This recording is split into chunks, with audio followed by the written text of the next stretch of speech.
हिरण्यवर्णां हरिणीं सुवर्णरजतस्रजां चन्द्रां हिरण्मयीं लक्ष्मीं जातवेदो महावह ताम आवह जातवेदो लक्ष्मीमनपगामिनीं यस्यां हिरण्यं विन्देयं गामश्वं पुरुषानहम्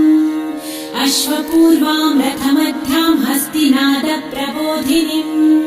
श्रियं देवीमुपह्वये श्रीर्मा देवी जुषताम् कासोऽस्मितां हिरण्यप्राकाराम् आर्द्रां ज्वलन्तीं तृप्तां तर्पयन्तीं